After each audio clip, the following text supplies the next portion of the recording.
Hi, my name is Gerhard Gschwandtner. Welcome to Selling Power TV. Today we have the pleasure of meeting with Mark Hunter, and he's the author of this terrific book, High Profit Prospecting.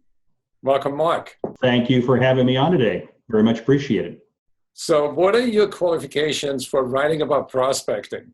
Well, maybe my qualifications are the fact that I've been in sales for about 30 plus years. And during that time, I've probably have done everything possible to fail. You know, sometimes you got to fail fast and learn faster.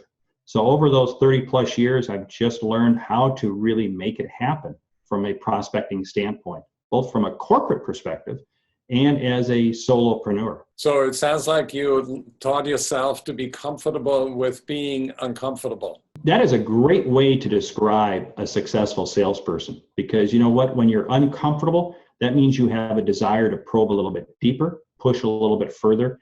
And I think as a result, you challenge yourself and you challenge the customer. So can we pull out like 3 quick, ready-to-use tips for salespeople that are in this book? So I want to make everybody hungry to buy the whole book. Let's do 3 tips real quick. 1, you're trying to reach that hard level, that hard to reach person. You've tried calling them, you've tried emailing, they're not responding.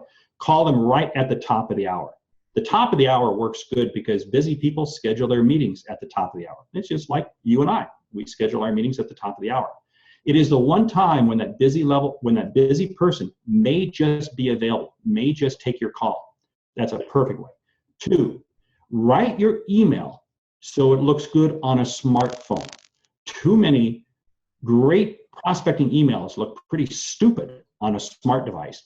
What do I mean by that? That means you've got to have a great subject line. You've got to really watch those first 100, 120 characters, because that's all that's going to show up on that smart device. And don't go putting in attachments, please, because all that does is muck up systems. And a 3rd tip to run with is, hey, try different times of the day. For instance, there are some people that when I'm prospecting, I will reach out to them Saturday morning at 6:15. Why? Because I know they're working. They're in the business. They're working. And many times what will happen is I'll get into a great email discussion with somebody, which winds up being a Monday morning phone call. But it's only because it was an email discussion that occurred on Saturday. I got a little bit into the book, and there's one question that popped into my mind is a lot of people get confused with terminology. A lot of people say prospects when they really mean suspects. And that has a big impact also on the forecast. So how do you teach salespeople to make that distinction? The whole challenge is a suspect is just that until I've qualified them.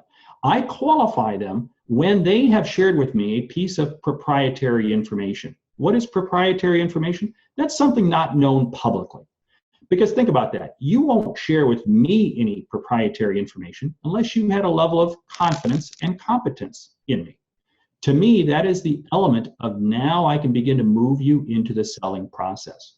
Because far too many salespeople, well, they have not prospects, but they have suspects. In fact, their sales prospecting funnel is really just a sales funnel parking lot. That's all it is. It's a parking lot. Well, those are wonderful ideas, and I know in this book you have. I feel personally that every page is worth like $20. And I love it. You know what? You can go ahead and send me the check right now if you want. Mark, I want to thank you so much for your time. That has been very enlightening. I would recommend for anybody who is in sales, get High Profit Prospecting. Thank you, Mark. Oh, everybody should buy a book. Yes. And hey, great selling.